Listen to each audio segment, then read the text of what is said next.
Hey, I don't know what the fuck has been going on with my thumbnails lately after I upload the live stream. The live stream that I take, or the live stream that I take from my album to upload, for some reason it won't fucking show that. It'll just show the banner on my channel, which is fucking retarded. But, not talking about that, no one gives a shit. So, final thoughts before tomorrow night's game up against LA Rams, dude. Well, more or less, a lot of good news. I found out in the last pregame video I did leading up to this, which was almost a week ago, I learned that Todd Gurley apparently is banged up. Apparently, he hasn't played over the last few weeks. And looking at this defense that we got, looking at this front seven that we got, man, this is possibly the worst way you could come back from an injury going up against a front seven like ours. So if we're able to contain Todd Gurley and pretty much shut down their running game like we did last week against the Seattle Seahawks, who had the #1 rushing offense, and then we're gonna have to have, Jared Goff beat us with his arm. It's still going to be very, very fucking tough because he is a very he's a great passer, obviously. And I'm really this oh my god, dude. This secondary looks really, really fucking sketchy to me. Even our Pro Bowl corner, Byron Jones, has got me worried. Because, I mean, the last minute of the game, motherfucker, you can't give up a touchdown like that. And also, that shit that we do where we only have like 3 guys up front and we have like everybody else like 30 yards back in the secondary, cut that out. That shit doesn't fucking work. It never has worked for us, at least in recent history, okay? Yeah, I feel like they're gonna be utilizing Todd Gurley in the in the screenplay a lot. But man, Sean McVay and the Rams offense, dude, they are really, really going to test this linebacker duo. As smart as they are, they're probably one of, if not the smartest duo in the NFL. But man, the LA Rams, they have the best, they are the best in the league when it comes to play action passes. They can sell it like no one else can. I mean, Goff sells it, Gurley sells it, and the offensive line, man, they're pretty great actors too. So this is going to be the biggest challenge of the year for our linebacker duo, man. They're really going to test and see how smart and how sideline to sideline players they really are, you know.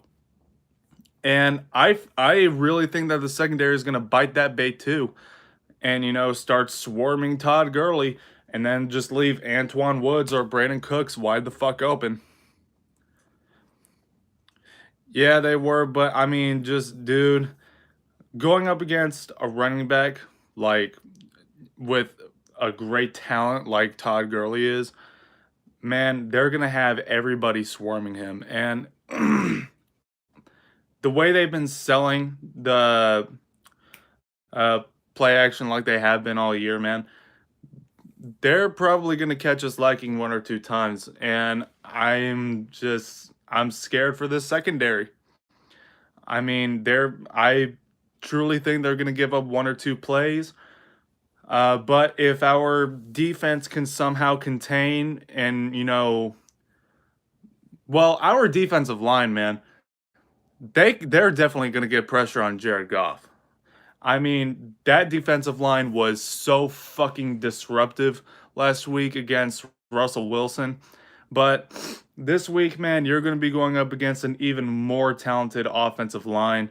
Um, that the LA Rams got. It's going to be you really got to make him feel uncomfortable in the pocket. Hey man, that's the way it is. And be happy I held a funeral for him too. I had to pay my respects along with my other friends. Oh god. And sorry about that funeral and the audio issues cuz apparently y'all really couldn't hear me and we really should have tested out uh how loud we need to speak and do like a little pre video and like test the audio and all that shit, but it was still really fun to do. But back to the game, you really need to disrupt and really make Jared Goff feel uncomfortable in the pocket and don't give him enough time to find someone wide the fuck open.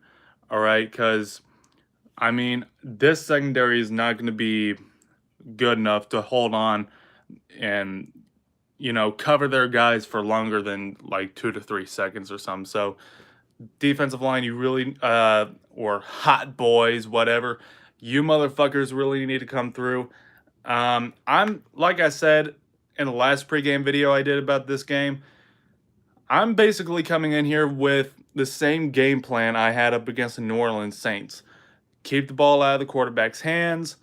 Win time of possession, convert on third downs, and stick to the running game, okay? If there's one huge weak spot to the Rams, it is their run defense. Because apparently they give up the most yards per carry in the NFL with 5.2.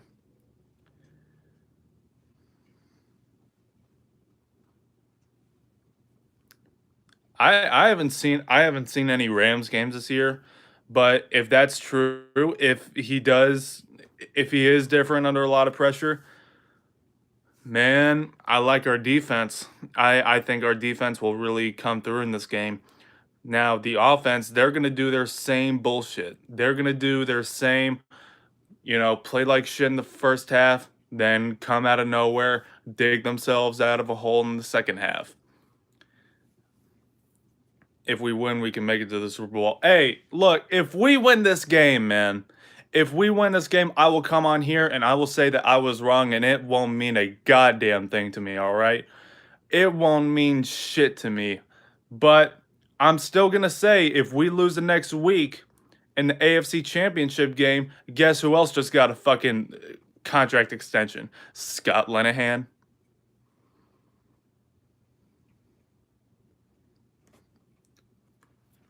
Yeah, Dak really has been coming through, especially in the clutch. Jesus Christ. Like Dak Prescott, he has been a monster, especially in the second half of these football games. But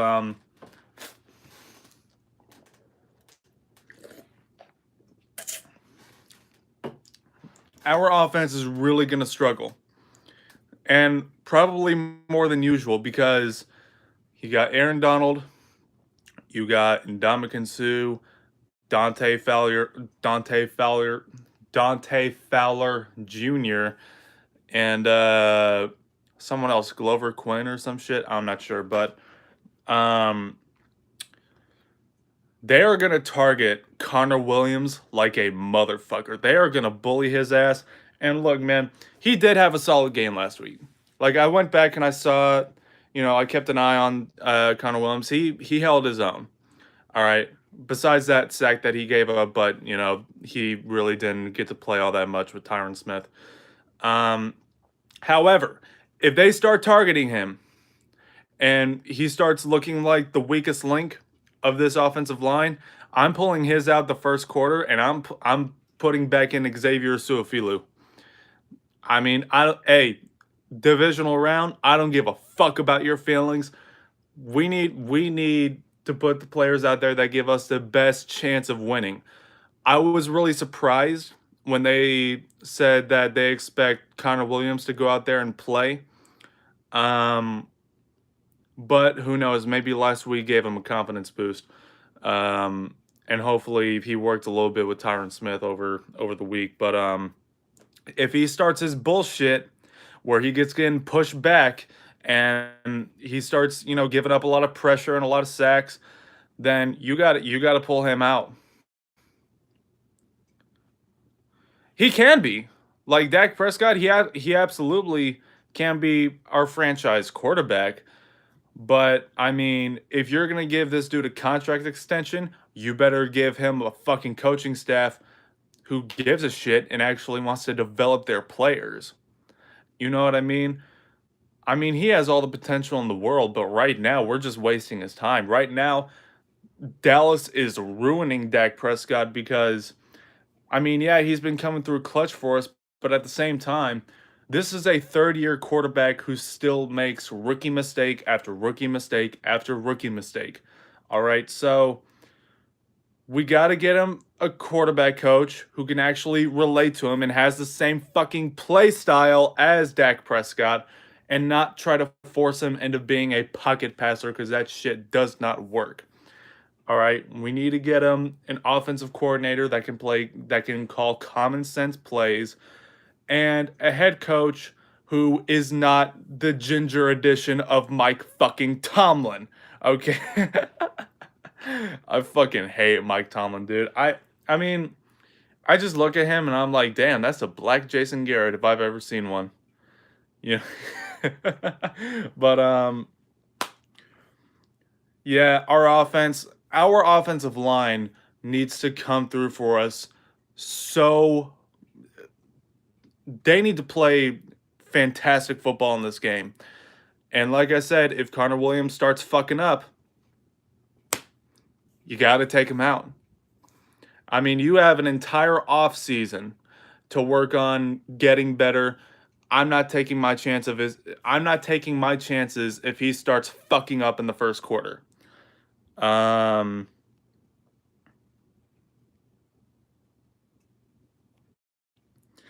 Yeah, I did like when Tony Romo was in his year. That's why I really wasn't sure if Dak Prescott was able to carry this team on his own now.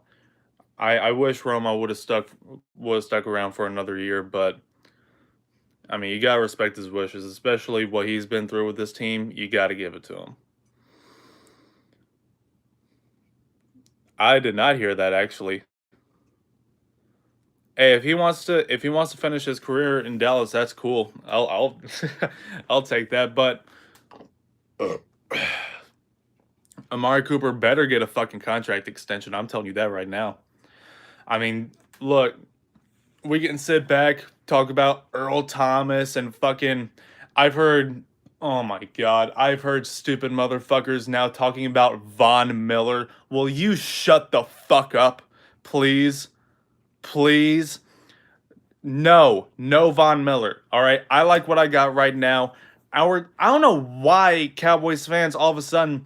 I don't know why they want these top dollar defensive players when the defense is not the fucking issue. The issue with this team is our offense. If we had an offense that would meet up halfway with their defense and not put up like 1 minute fucking drives, we'd have the best defense in the league. But our offense is the main issue right now.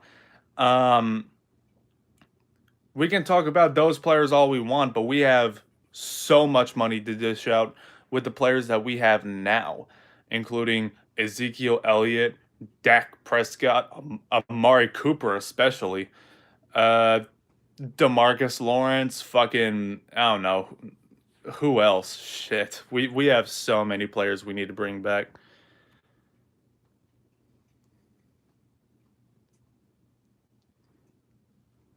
Yeah, they need to let him run downfield, dude. They really need to start doing more deep passes, especially in the second half, because we all know in the first half, Dak Prescott he can't hit him. Like we see them try it in the first half, but he keeps fucking overshooting everybody. But then in the second half, once that time comes, all of a sudden Dak Prescott he can hit everybody. That's just fucking weird to me. But yeah, we need to stop limiting Amari Cooper. That shit is stupid. But yeah, offense. If you're down by 2 possessions in this game, don't panic and don't go away from the running game. All right, keep pounding the ball. Keep pounding the ball. Keep winning time of possession. Don't flip the fuck out and just try to keep up. Try to put up some points and give your defense some rest on the sideline. All right, the key in this game is wearing out their defense for us offensively. We need to wear down their defense because that will open up the running game a lot for us. And maybe we could run the ball up the middle and say, fuck you, Aaron Donald, and fuck you, and Ndamukong Suh.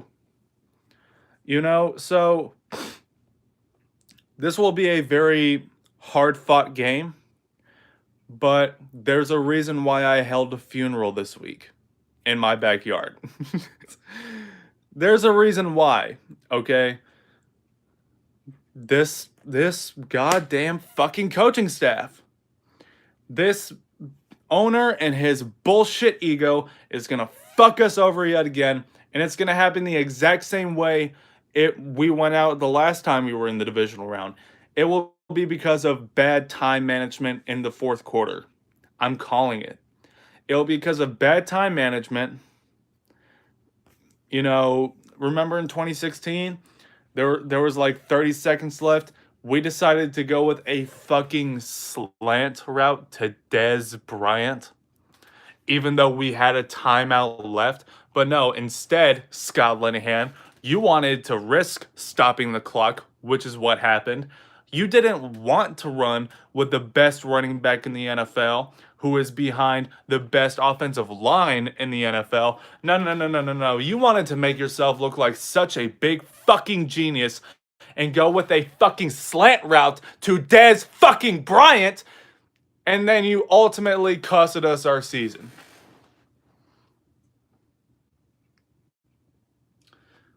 After we lose this game, how's it gonna feel to be unemployed, you fucking cunt? How does it feel? How's it gonna feel, bitch? Because you've been fucking up for the longest, just like Jason Garrett and just like Rod Marinelli.